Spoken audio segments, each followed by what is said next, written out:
African citizens across the continent, welcome. Thank you very much for joining us and being part of this special conversation that we need to be having on a day such as this. So back on this day in 1963, the Organization of African Unity, the AU as it became later reconstituted, came into being. And since then, to celebrate that anniversary, we've been celebrating Africa Day, also known sometimes as African Liberation Day. In addition to that, here in South Africa, May has been designated Africa Month under the theme, The Year of O.R. Tambo, Building a Better Africa and a Better World. And this gives us an opportunity to promote African unity, to deepen regional integration and recommit Africa to a common destiny. So that's what Africa Month is all about. O.R. Tambo himself would have turned 100 this year. So it's a very important year for South Africans, but I dare say the continent as well.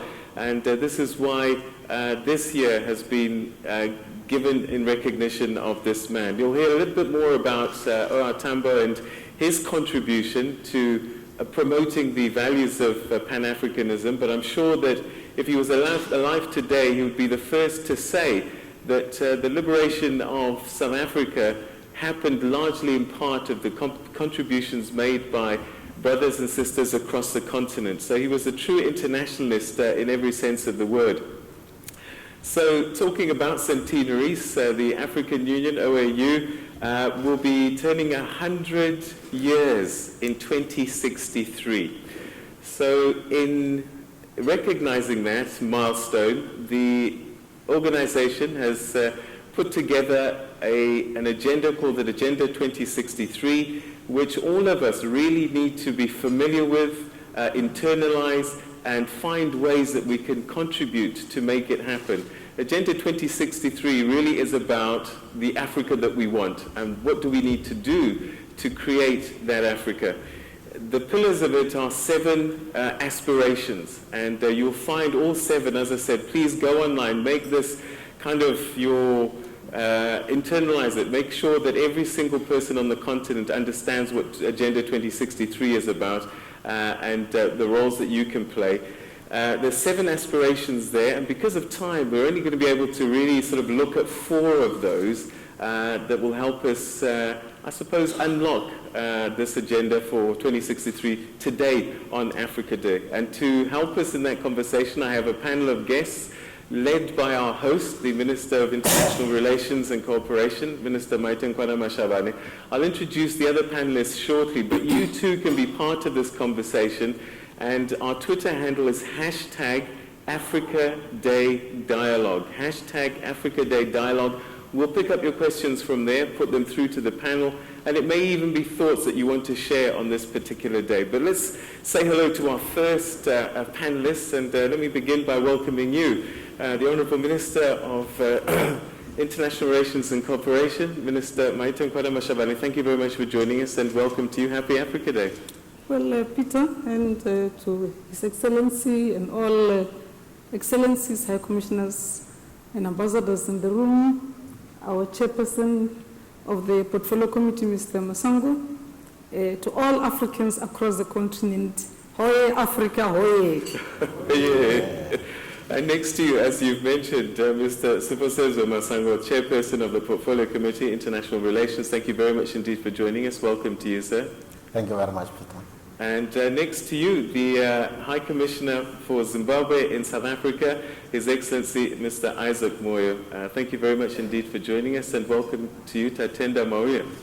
Thank you. All right, Minister, let me start with you. You're our host for this dialogue. It's an important day in Africa's history. Why the need for a conversation like this? The need for a conversation like this is to continue marching on the footsteps of the men we are celebrating this year. Oliver Reginald Tambo, the foremost diplomat that Africa, amongst others, had produced. He wasn't working alone. He had a formidable wife, Mama Adelaide Tambo. So In DICO, we pride ourselves as being the diplomats of O.R. Tambo. We want to do things like him. Young gentlemen need to dress up like him. They need to represent South Africa, Africa, like him. Young ladies, go look at the photographs of Mama Tambo. Be presentable, like my sister Chichi here. Even if Ushibilega Moro, wake up, show the best that you are, because Africans are very special, very hardworking, always forward-looking leaders. Spirit of Pan-Africanism means thinking globally and acting globally to decolonize, integrate our people. That's what we're about. All right, so you talk about this Pan-Africanism, and you know, as we look at aspiration number 5, in those 7 aspirations that I was talking about, it says, and we're trying to create an Africa with a strong cultural identity, common heritage, values, and ethics. And the hallmark and the kind of pillar around that is this Pan-Africanism, Minister, being fully entrenched by 2063. How do we get there? We would get there if our young people, for us to attain and fully harness the youthfulness of our population, who has majority as women, sacrificing their withal for the sake of Africa. That's how 25 leaders met in 1963. I don't know where you were. I was a figment of my mother's imagination at that stage. And they pledged that they were going to, they had a roadmap, and they almost achieved that which they committed to. So it's in our call that when we hand over a baton, we hand it over to some responsible people who know that that which the Africa we want will not come from overseas. It's going to come from us and from within. Cultural identity. Many other people get beaten up in some places, mistaken for this or that, because we are basically one people. We don't even have geographic barriers, except the maps that were drawn by people who didn't even know us. Some relatives were still in Zimbabwe by sunset. By the time they tried to come back home, it was dark. Now they were Zimbabwean and could no longer come back to South Africa and so on. So we are one people. So cultural identity should never be a problem. What we should focus on is skilling our youthful population. Education, I mean quality education. Access to education, we've started. Quality skills that respond to the economic needs of today, be it beneficiation. The best resource we have is our people. Second is our land. Third is the $2.5 trillion worth of exploitable mineral resources and beneficiation thereof. These things must find us ready to want to do them ourselves, so that when friends who have always been with us, we are the product of our people's struggles and the support, international solidarity and support. They find us in the doing. So if we all get into that mode, continue to think globally and act locally. There are no cultural barriers. Ask women. We know how to unite our children and our people. Okay. You've mentioned quite a number of things we're going to explore in some of the other aspirations as well, particularly when we look at sustainable development and economic growth across the continent. Mr. Masango, one of the things that you do is, I suppose, in many ways, act on behalf of society, keeping a track on some of the things that are being done and progress that's being made. Do you feel that we are making sufficient progress towards this strong cultural identity, which is African and common heritage? Yeah, thank you very much, Peter, and good morning to everybody. My sense is that we are getting there. As you would remember, the leadership of the African continent not only established the Organization of African Unity for purposes of freedom and the decolonization of the entire African continent. Amongst others was to fight for people to reclaim their identity in each of the nation states of the African continent, to be able to speak their own languages, to practice their culture, their religion, to reclaim, so to speak, their Africanness.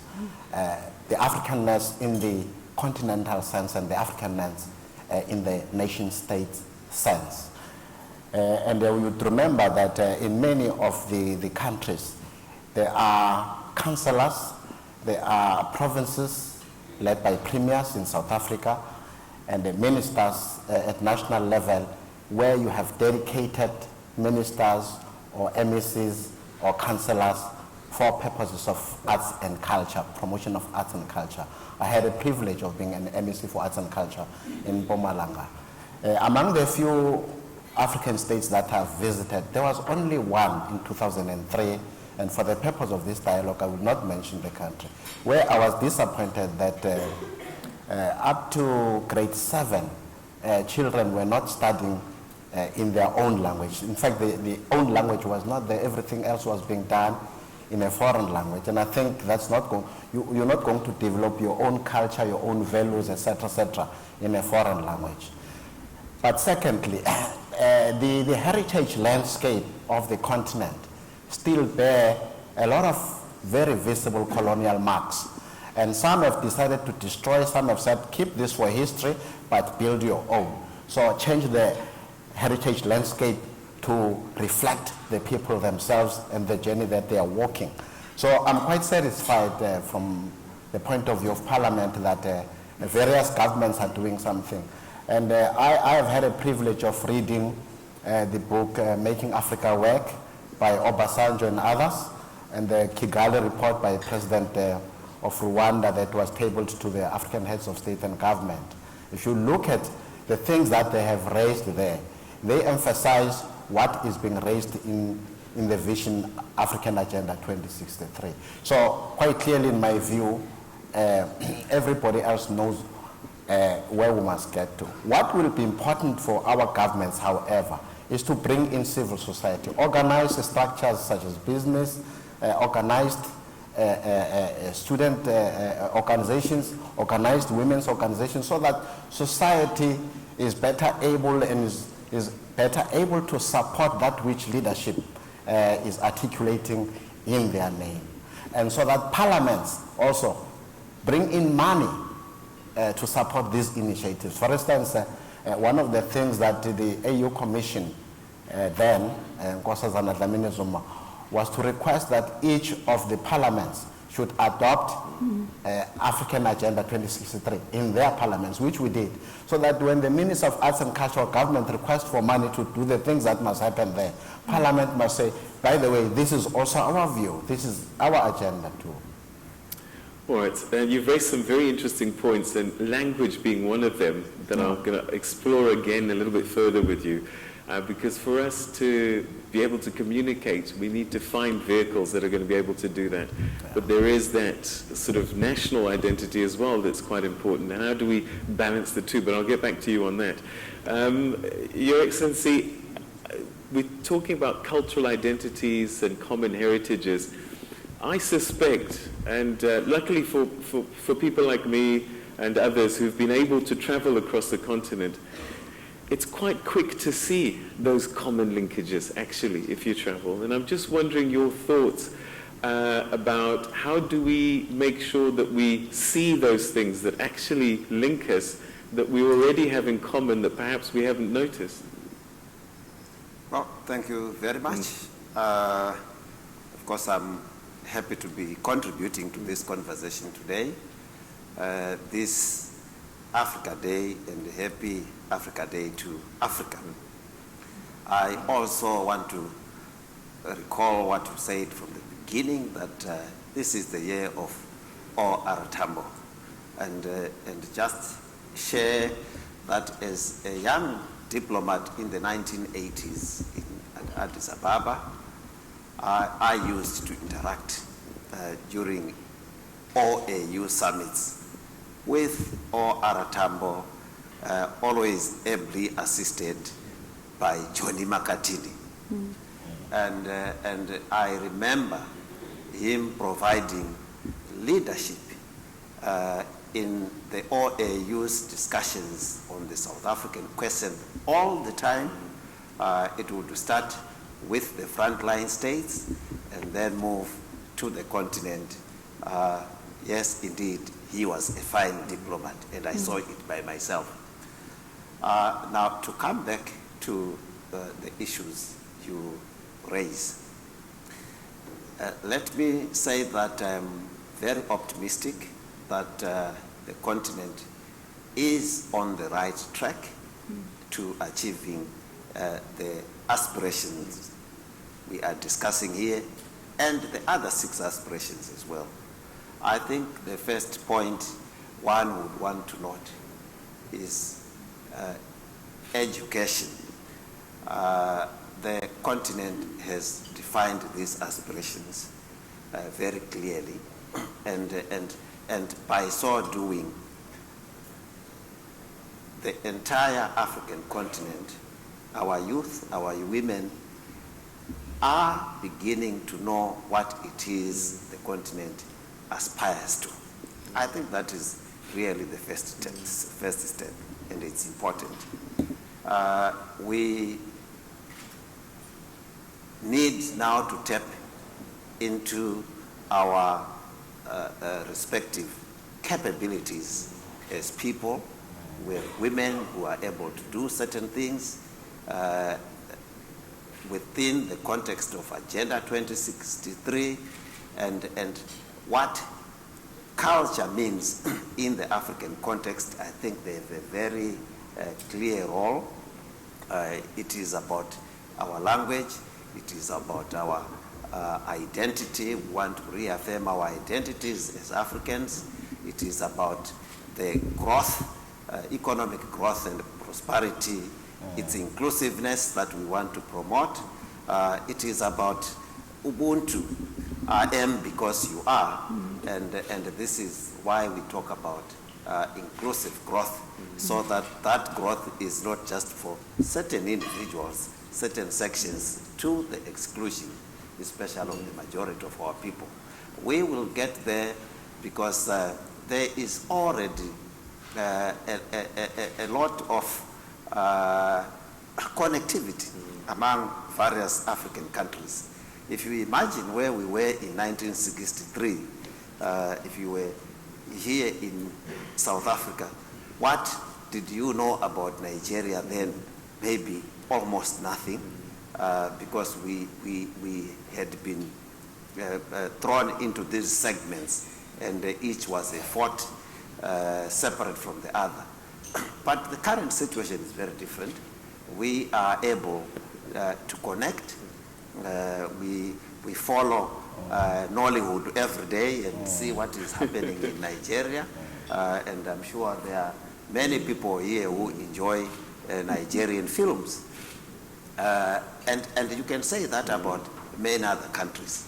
Our leaders have a platform where they are interacting with one the other, sharing insights, sharing these aspirations, and our schools are assisting in spreading the message, the education to our youth, and of course our women know that yes, they are accommodated by African culture's desire to uplift everybody, to promote social cohesion, to promote peace and security. In fact, all the aspirations in one and several other ways have a common link with the cultural values that we are promoting in this segment. It is African culture that converts itself into a tool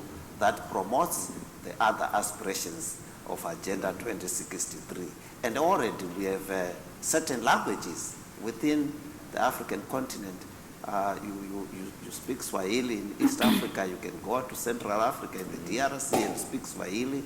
There are certain languages that are cross-border. You speak them across countries.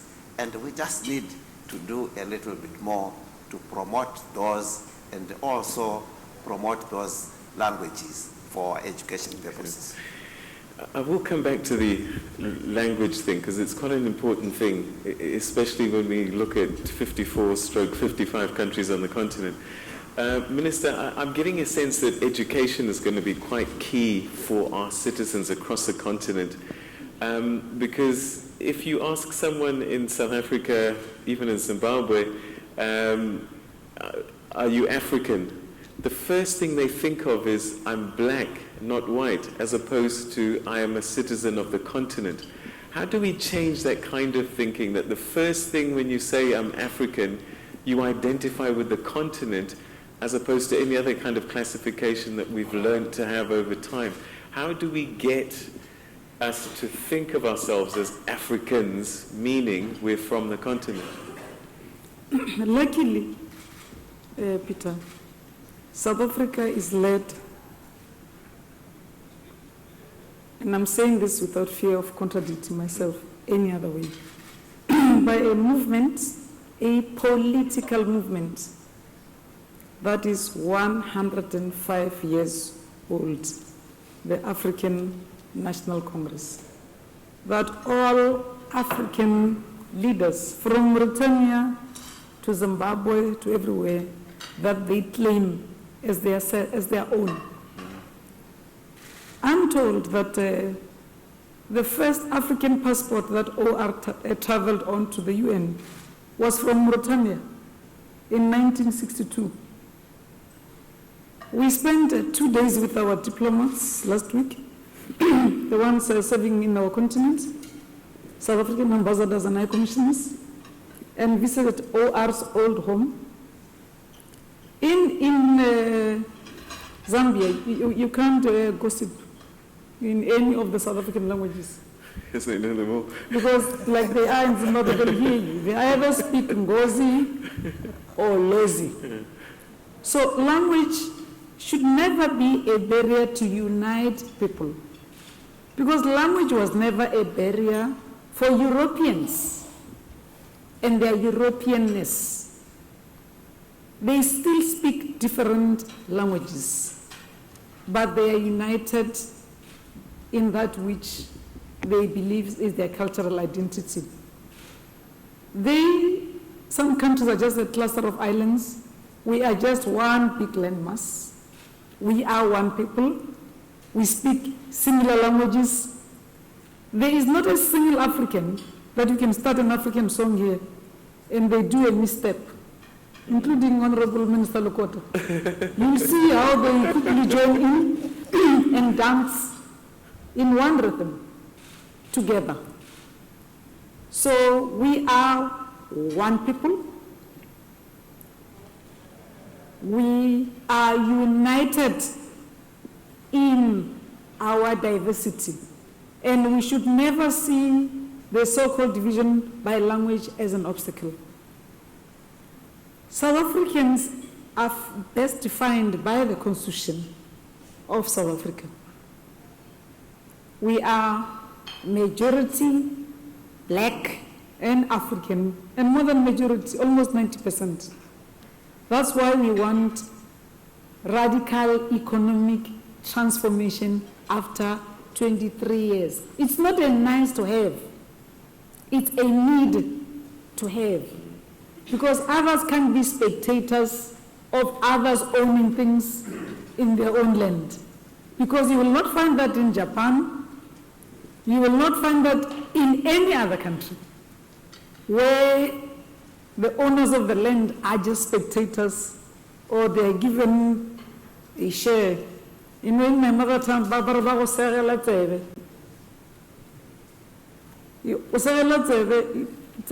an ear of a cow. It doesn't have, I don't know if it has protein, some cartilage, and so on. Yeah. But sharing in the actual slaughter is better than being given a piece of an earlobe as a share. So language, it's not a barrier, but we can do more. There are certain languages that you can use on our continent and you can get very far. The other best language our people know and love, which I'd refer to, is music. Everywhere you go, whether Brenda Fassie is alive or no more, her spirit lives on. Everybody knows Vulindlela. Yes. And they all jive to it. Our brothers and sisters continue with intermarriages all over the continent, despite that which you call a barrier. Yeah. It's not a barrier in the real sense.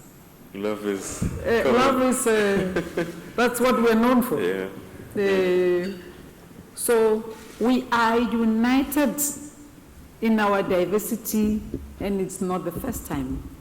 Europeans didn't have to wait until they speak one language before they became united. They just got over it. African Union or Organization of African Union Leaders in 1963 on the 25th of May, as our president will be saying to the nation in the next coming few minutes, did not wait until they spoke one language before they spoke of decolonization and integration of our people. So we need not wait. We don't have the time, we don't have the luxury, we don't have the barriers except those that are in our minds. This program that precedes our budget speech, I love for one thing, it brings people to people together in a real sense, from ECOSOC to all other stakeholders in the room, to say, this is your program. People to people is. We have, I see my beautiful girl children take the girl child to school. They are dressed properly in uniform, and they're here. This is the future we want belongs to them. Not because of biology, because they believe in something. They believe in the unity of our people, because biology alone can't take you far. Yeah, sure. But unity for a purpose, and unity in action, and unity in the implementation of our 7 aspirations of the Africa we want, is that which brings us together under conditions that are peaceful, secure, and fully developmental. The connection, the integration of our economies would never work until our infrastructure is interconnected. So this is one of the primary projects that NEPAD is spearheading, and they had also gone further to look for 8 heads of states who are going to be champions for this. And they appointed His Excellency President Zuma as the champion for road rail. You see, I have learned a bit about rail infrastructure, that the speed of the train, it's important as much as what technology have you put on, and you can always change or modify the speed of the train from one country to the next, so that goods and services and people can travel. It mustn't take 2 weeks, for example, in an EAC area for cattle, 2 weeks on a truck from Uganda to Kenya. But is it happening? Are we changing that? The answer, it's a big yes. If NEPAD was here, we would share with you the documentation, practical projects, some fully ready for funding, some already functioning, some you miss a connection of about 100 kilometers between one region to the next. While we are connecting through our trilateral or tripartite free trade zone, and we have launched the continental free trade area, we've also realized that it doesn't help to sign MOUs when there's no practical, functional infrastructure that connects and make it easy for our people to travel. You will see our people will not be fence jumpers. They will travel legally from one space to the next. And there will not be a problem to some other overseas country. They love Africa. This is a land of resources and all. Our infrastructure program is moving. And I can say this without fear of hesitation because, again, we have moved from just drawing maps, plans, project plans, bankability of projects, to actual implementation of projects, to also looking for funding to finalize and connect the missing dots and links in between. I'm going to have to jump in because we've got commercial breaks that we've got to get to, and also we're going to welcome another guest as we say thank you very much indeed to Ambassador Moeta Tenda Nkuru Matubatsira Nemashoko Amatipa Nasi. I'm basically saying thank you very much indeed for the words that he's shared with us today. Okay, we're going to take a quick break, and when we come back, don't forget #Africa Day Dialogue if you want to be part of this conversation. We'll continue with the next aspiration, which is aspiration number 1 after this.